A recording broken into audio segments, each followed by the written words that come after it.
could be just a hologram, exactly what it is. And the most dense of things, rocks, mountains, however kind of they may be indestructible, they are at their base form an energetic information field. The more dense the energy, the lower the frequency, the denser and more solid the form appears to be.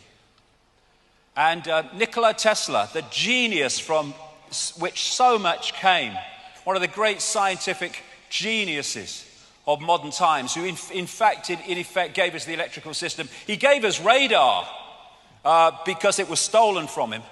And he could see beyond the physical that we perceive. And he said, the day science begins to study non-physical phenomena, it will make more progress in 1 decade than in all the previous centuries of our existence. Why? Because you go to the source of the reality instead of the decoded expression of that reality.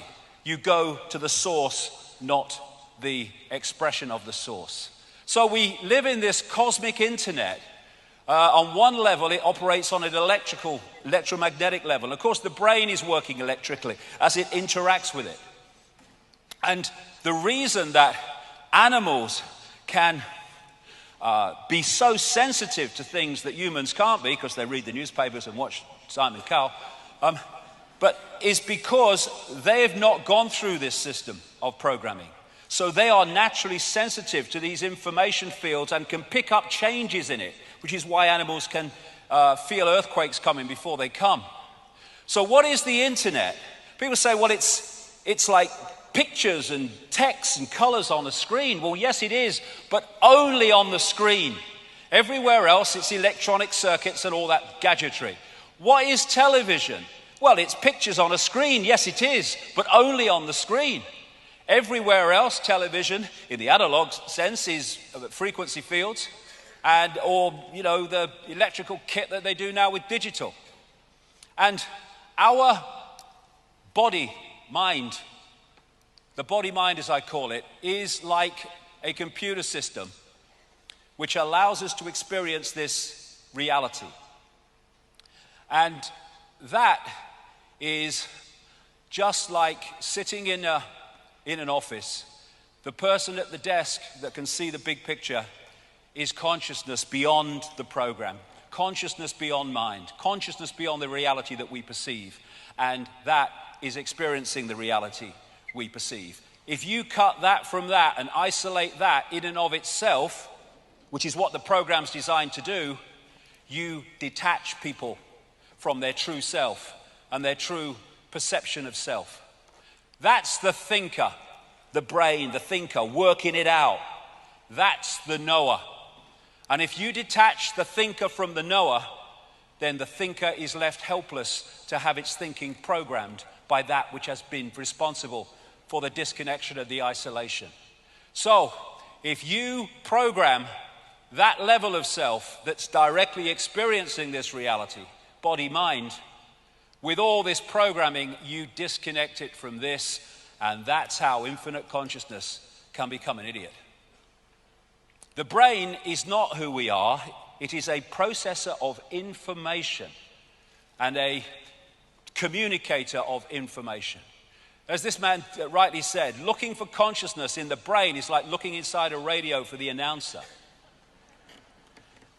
The radio is just decoding information. That's what the brain body is doing. We are conscious in a very narrow band we call conscious. That's what we perceive and think we're awake. But beyond that is the unconscious, the subconscious, which goes on and on into infinity.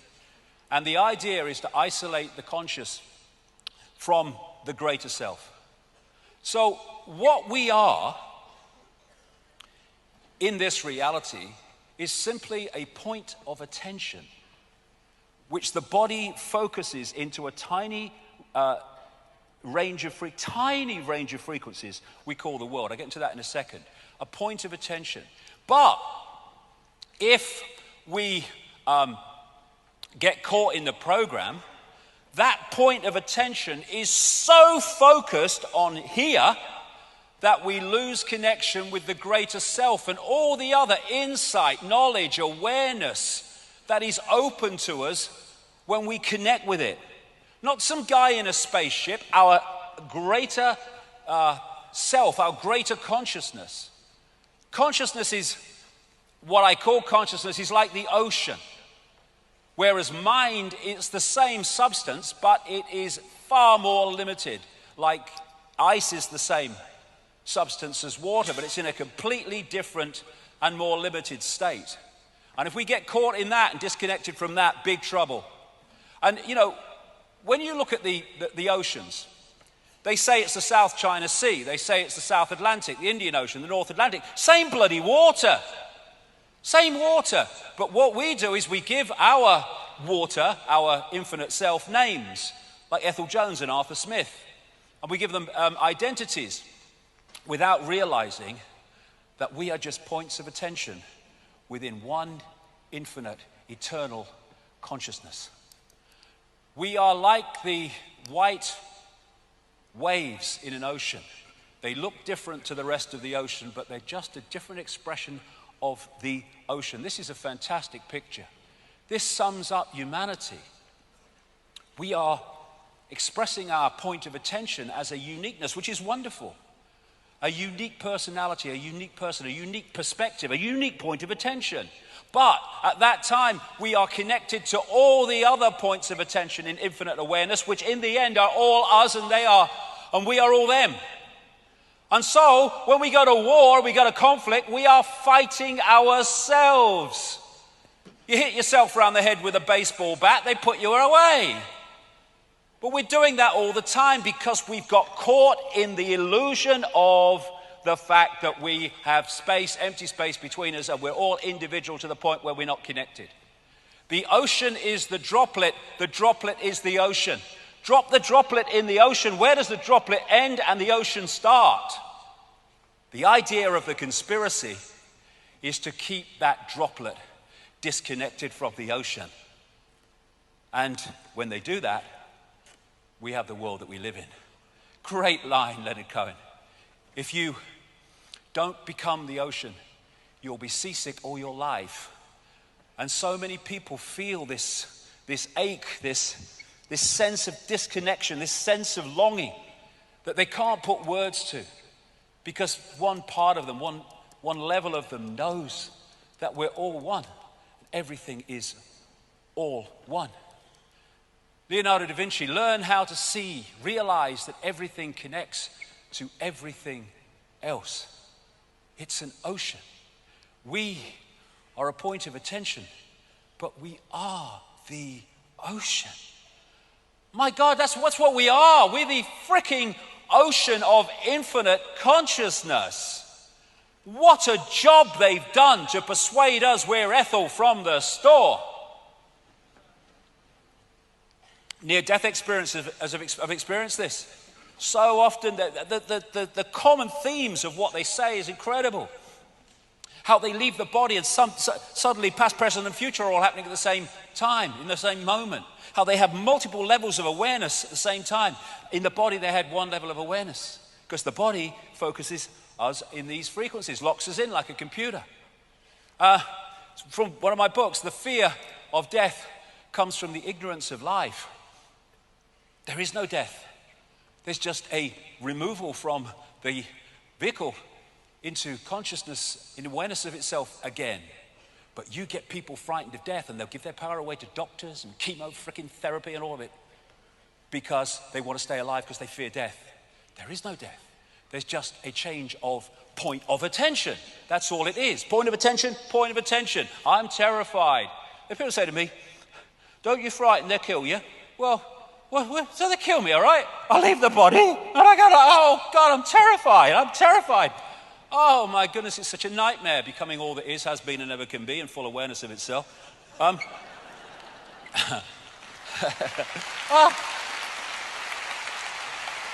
If the doors of perception were cleansed, everything would appear to man as it really is, infinite. This guy was, from the 18th century, William Blake. I mean, this is universal knowledge through history. So we have a visible universe, that which we can see and bring into some kind of form, and we have an invisible universe, which is everything else. And the visible universe is so tiny, it is funny. This is mainstream science. They talk about dark energy, dark matter. I see that slightly differently, but the principle's the same, what you can see and what you can't see. So you have this massive area of stuff they say exists in this universe, which we can't see. You then have light, electromagnetic spectrum, etc., which is 0.005% of what they say exists in this universe. And visible light, which is the only frequency band that we can decode into a visual reality, is a fraction of the 0.005%. We have an expert. What we know is, what? Madness. So this is the visible spectrum within the electromagnetic spectrum. Look at it, it's tiny. And that's all that we can see in what we call the world. You say to most people, can you see everything in the space you're looking at? Oh yeah, mate. You can't see that much of it. So we are in a frequency band. We call it the world, we call it reality, but there are other frequency bands interpenetrating this one, like radio stations and television stations, sharing the same space.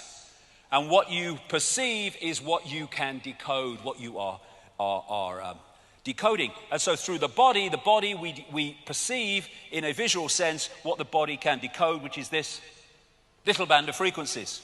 You go outside the body, now you're perceiving much greater frequencies, and thus your reality changes. If you wish to understand the universe, said Tesla, think of energy, frequency, and vibration. Exactly. So, our point of attention holds us in this reality unless we're open to consciousness. Because what happens is if you come into this reality, this visible light reality, and you hold that connection to consciousness beyond this reality, you have everything you need. You have the information coming through the senses to give you a fix on what's happening around you, but you have the big picture that's outside of this reality, that's not programmed by its perceptions and its sense of limitation, which can then feed you insight, inspiration, intuition, to give you insight beyond that which you are directly experiencing. But you get disconnected from that, big problem. You're now trying to get your entire fix on reality from the reality you are in.